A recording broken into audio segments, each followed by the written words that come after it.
C'est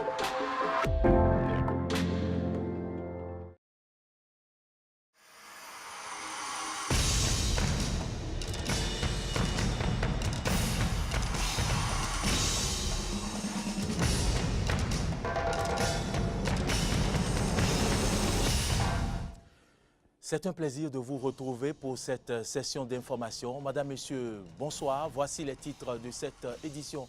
Cérémonie d'hommage ce mercredi en présence du chef de l'État, Patrice Talon, à la dépouille de l'ancien président Émile Derlin Zissou au Palais des Congrès de Cotonou. Vous suivrez le point dans ce journal. Conférence de presse ce mercredi des transporteurs et conducteurs béninois et nigériens pour dénoncer et fustiger un certain nombre de choses. Vous en saurez davantage dans le développement de cette édition. Le secrétaire d'État américain, John Kerry, a félicité l'armée nigériane de sa lutte contre Boko Haram. Il était en visite ce mardi au Nigeria. Nous en parlerons. Voilà ce qu'on peut retenir pour le sommet de cette édition. Merci de votre fidélité à Eden TV. Je vous l'annonçais en titre, décédé ce 28 juillet à l'âge de 98 ans. La dépouille de l'ancien président de la République, Émile Derlin Zissou, a reçu les derniers hommages ce mercredi 24 août. La cérémonie officielle s'est déroulée en présence du chef de l'État, Patrice Talon, les membres du gouvernement, les représentants des institutions de la République, parents, amis et familles éplorées. Et c'est la salle rouge du Palais des Congrès de Cotonou qui a servi de cadre à la dite cérémonie d'hommage. Suivez ici un extrait des discours de certaines personnalités présentes à cette cérémonie d'hommage. Elles sont au micro de Antoinette Sagbo et Denis Maroya. Nous étions 12 ministres du gouvernement en 1968. 7 sont morts. Paix à leur âme. 5 vivent encore. Un gouvernement de rénovation se forme sous le leadership éclairé d'un président de la République, chef de l'État, chef du gouvernement. Les militaires ont fait appel à lui pour sortir le pays au bord de la ruine. Tous les indicateurs, quels qu'ils soient, étaient au rouge. Il lui assignait donc un minimum de 5 ans pour une œuvre colossale de salubrité publique et de redressement national. Nous voulons vous remercier parce que vous êtes présents aujourd'hui à nos côtés et vous avez été, pour un grand nombre d'entre vous, très souvent présents à ses côtés. Sa foi chrétienne a surmonté les épreuves, elle l'a accompagné dans toute sa vie d'homme privé et dans toute sa vie d'homme public. Vous savez, dans son amour de la patrie, dans sa passion pour l'Afrique, qui fait que toute la sous-région le considérait comme un fils ou comme un père, toute l'Afrique, toute l'Union africaine. Dans tout cela, il y avait comme une dimension de sacré.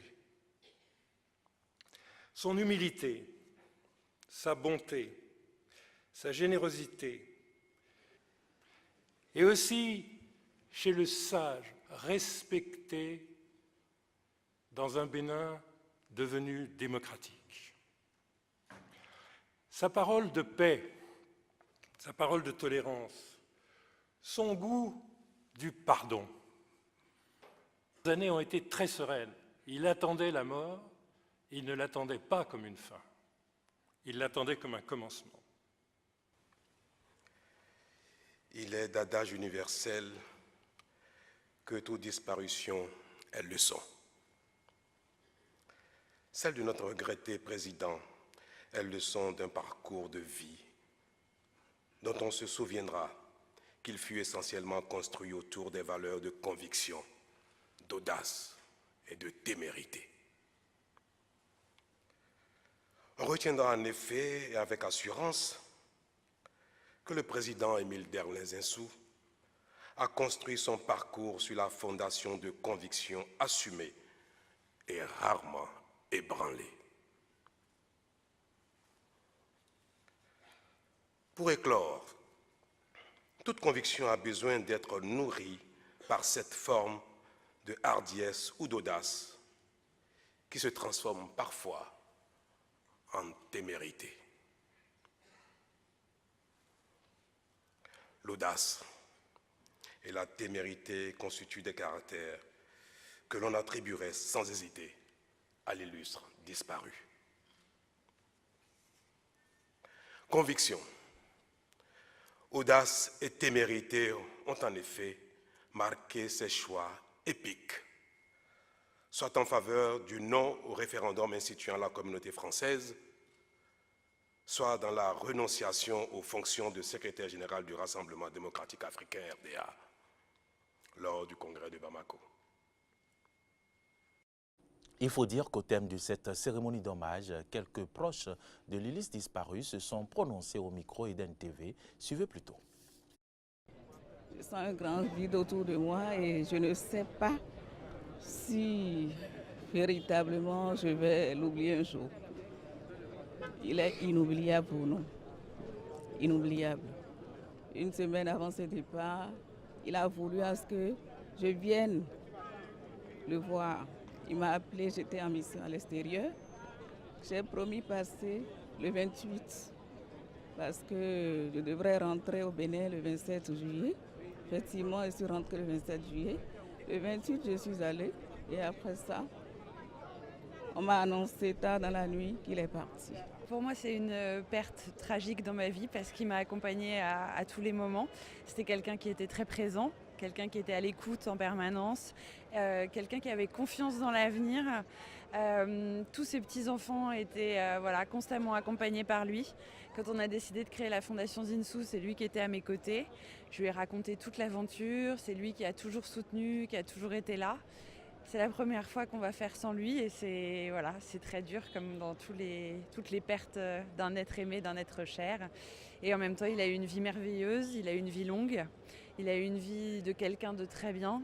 Et voilà, je pense que Dieu va prendre soin de lui et que de là où il est, il va continuer de veiller sur nous. Quand j'ai eu l'intention de rentrer en politique, il a été celui qui m'a énormément conseillé, qui a été pour moi un guide, un modèle. Le souvenir que je garde de cet illustre disparu, c'est la rigueur. La rigueur qui donne le sens à tout ce qu'on fait. C'était un grand sage, un grand ami, un grand conseiller.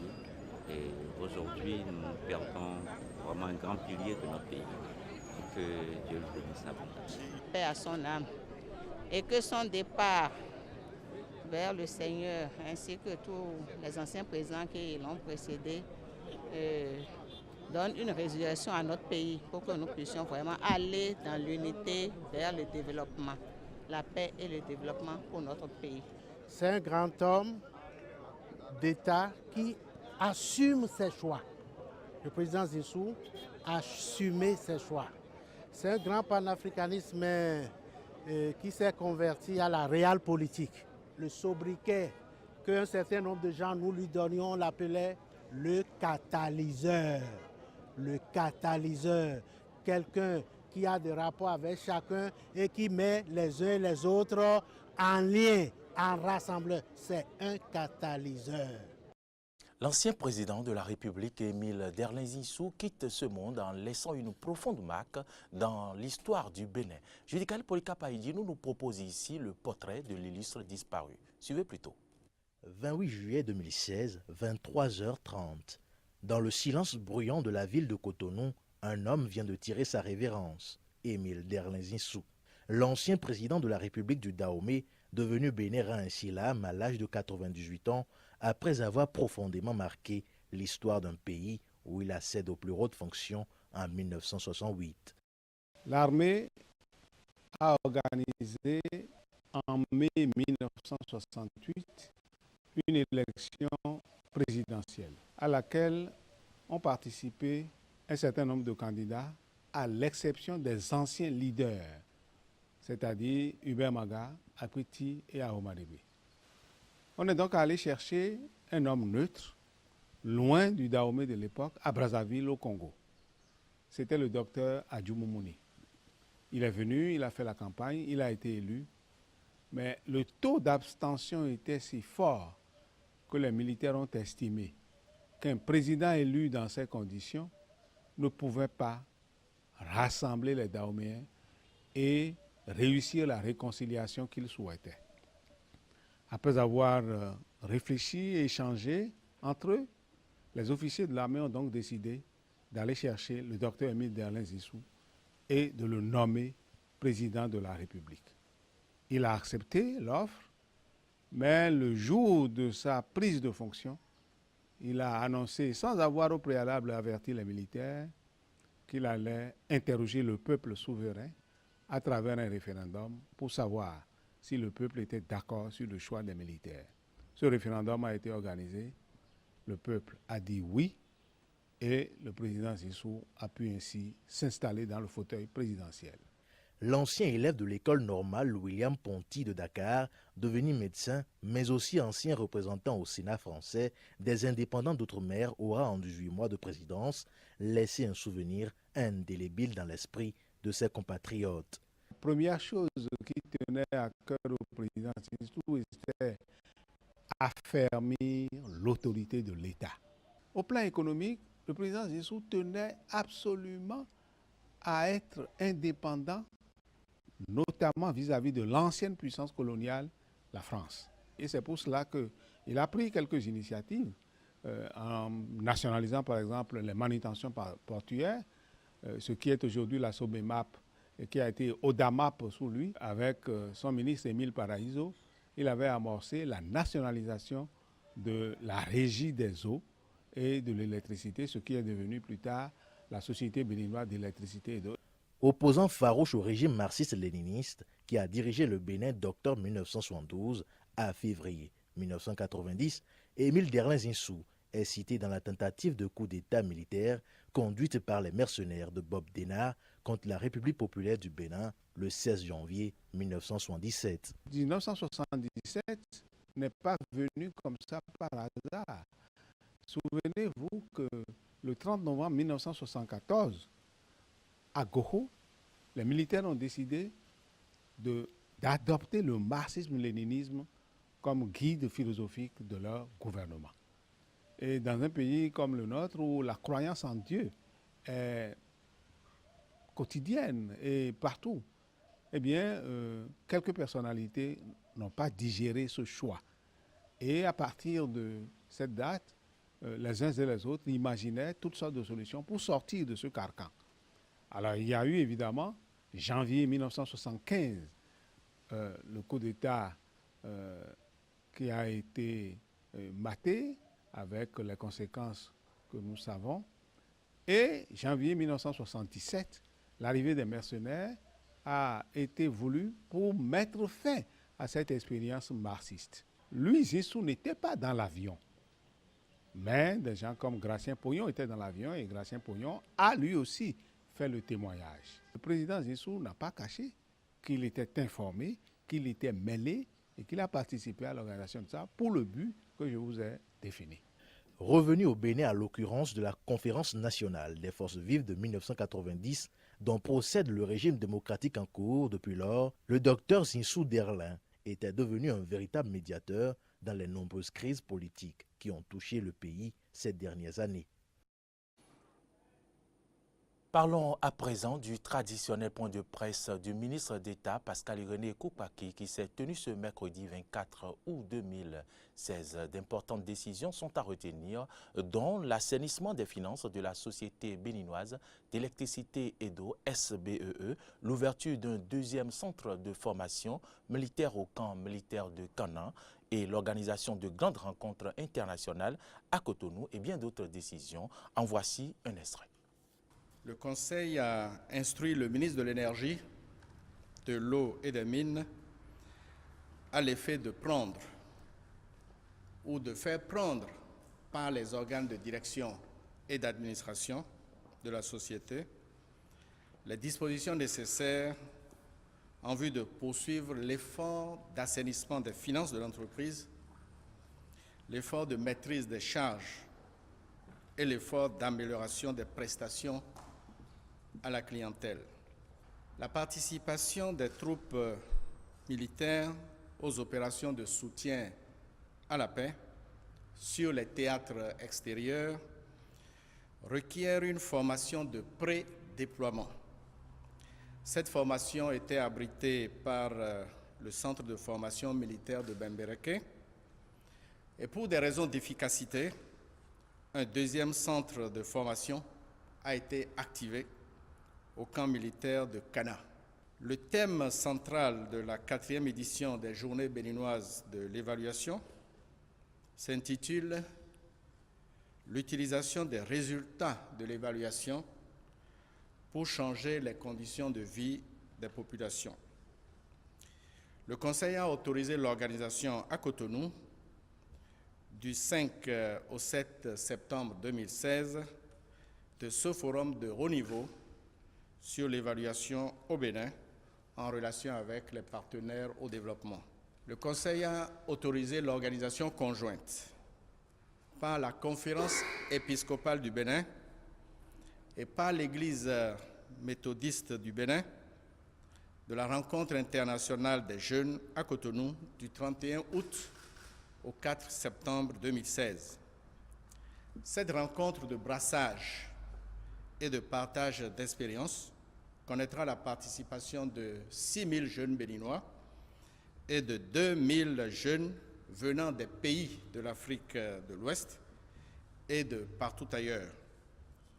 Le thème de cette rencontre internationale porte sur « Ensemble, chercher des chemins d'espérance ».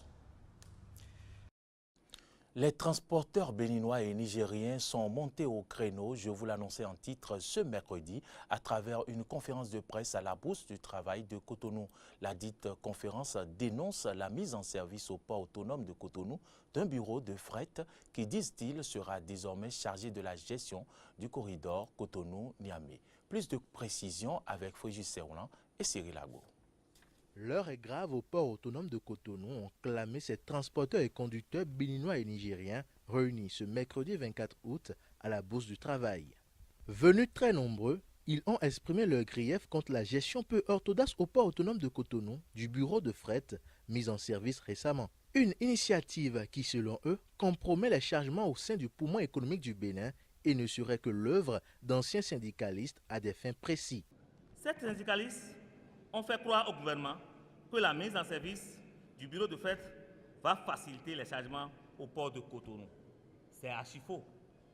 Leur stratégie, c'est de bloquer les chargements au port afin de conduire le gouvernement à l'échec dans la mise en œuvre des réformes portuaires.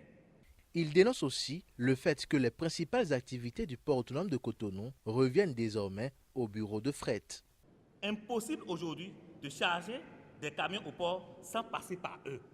Les importateurs ne sont-ils pas libres de confier leurs marchandises à ceux qu'ils veulent? Ils sont à la fois transporteurs, commissionnaires, alors que le transport constitue une activité libérale. Combien vous négociez pour rentrer au port aujourd'hui chez les gars qui dirigent le bureau de fret?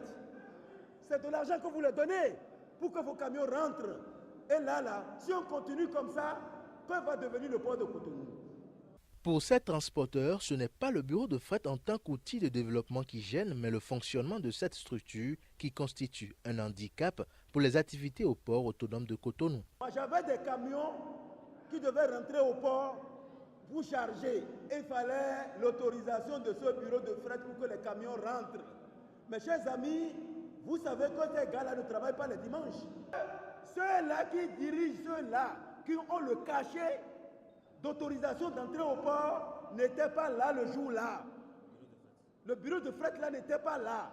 Cela a fait que mes conteneurs sont tombés en surestarie. Mais qui est celui-là qui m'a payé cette surestarie-là? Et pour finir, c'est la gestion solitaire qui caractérise ce bureau de fret qui a conduit ces transporteurs à interpeller le gouvernement. Les syndicats des Nigériens, ils ont leur place là. Mais posez-leur la question s'ils n'ont jamais siégé là. Ils n'ont jamais siégé.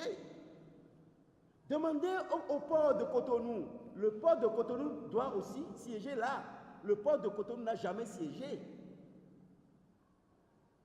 On a dit qu'il y a une place pour les représentants des importateurs. Posez-vous la question s'ils n'ont jamais siégé là. Ils n'ont jamais siégé. Nous demandons au gouvernement de suspendre le bureau de fête. Les regards sont désormais tournés vers le gouvernement de Patrice Talon pour trouver une solution à cette crise qui risque de paralyser le port autonome de Cotonou. Les parties concernées dans la crise qui secoue l'université d'Abomey-Calavi ont été reçues ce mardi par l'honorable Claudine Afiavi-Prudencio, présidente de la commission de l'éducation, de la culture, de l'emploi et des affaires sociales à l'Assemblée nationale. Présent à cette rencontre, la ministre de l'Enseignement supérieur et les responsables de l'université d'Abomey-Calavi. Suivez plutôt le point. Mauvaise foi, non-respect de la parole donnée par les étudiants seraient les sources de la crise qui secoue la faculté des lettres, arts et sciences humaines Flash de l'université d'Abomey-Calavi. C'est ce qu'ont affirmé le premier vice-recteur de l'université, Massim Dacruz, et ses pairs ce mardi 23 août au Parlement devant la commission de l'éducation, de l'emploi, de la culture et des affaires sociales présidée par l'honorable Claudine Afiavi-Prudencio. Toutes les stratégies et négociations infructueuses menées pour satisfaire les étudiants ont été déclinées devant les représentants du peuple. C'était aussi le lieu pour le professeur Dacruz de faire une clarification sur le principal problème soulevé par les étudiants, la session de rattrapage à la Flash. Dans aucune entité de l'UAC, il y a session unique. Puisque pendant que l'étudiant suit les cours, il est évalué à travers les devoirs, des exposés. Il y a même des épreuves orales selon les cas. Et actuellement, avec le LMD, ils ont une évaluation au semestre 1, semestre dit impair, et au semestre 2. En réalité, ce que les étudiants demandent, c'est une troisième session. Non seulement les étudiants de la Flash ne pourront plus obtenir une session de rattrapage, mais ils devront subir, sans autre forme de procès, l'invalidation de l'année académique en cours, compte tenu du calendrier académique largement piétiné. On n'a pas encore fait les évaluations du premier semestre. On n'a pas encore fait les cours du second semestre. Faire les évaluations du second semestre, corriger, programmer les résultats. Si on doit faire tout ceci, ça nous conduit à juillet 2017. Ce qui priverait de cours l'université, ce qui empêcherait les bacheliers à entrer à l'université et ce qui entraînerait d'autres problèmes. Et si à un moment donné, il était encore possible de sauver l'année et secourir les apprenants suspendus pour des comportements déviants, l'attitude des responsables étudiants n'aurait pas arrangé la situation. Moi, ils m'ont dit qu'il faudrait que j'instruise le recteur pour qu'il rapporte la décision. Je leur ai dit que ça ne se passe pas comme ça, que le rectorat est une structure autonome. La seule manière de les sauver, c'est de présenter des excuses au recteur avec ampliation au ministre pour que je puisse rentrer en négociation avec le recteur. Et dès que je leur ai dit ça, ils m'ont laissé. Cette rencontre souhaitée par le président du Parlement, Maître Adrien Humbedji, après celle qu'il a personnellement eue avec le bureau d'union d'entités de la Flash, s'est ainsi avérée nécessaire pour une meilleure compréhension de la crise, selon l'honorable Claudine Afiavi-Prudencio. Nous avons vu clair dans ce qui se passe parce qu'effectivement, il ne faut pas entendre un seul son de cloche et tranchée. Donc, ce qui se passe est horrible. Nous allons dès à présent commencer par appeler nos étudiants que nous connaissons, nos enfants étudiants, nous allons commencer par leur parler. Il faut rapidement dénouer cette affaire, ce n'est pas bien. Et vous aurez la suite du président de l'Assemblée nationale sous peu. D'autres préoccupations ont été abordées par les membres de la commission de l'éducation, de la culture, de l'emploi et des affaires sociales, notamment celles liées aux doubles inscriptions, à l'étude des dossiers et au paiement des bourses et secours aux étudiants dont l'année a été invalidée. Hors des frontières béninoises, le secrétaire d'État américain John Kerry est en visite dans le nord du Nigeria ce mardi. John Kerry, dans son message, a félicité l'armée nigériane dans sa lutte contre Boko Haram, mais aussi a rappelé les forces de sécurité à respecter les droits de l'homme.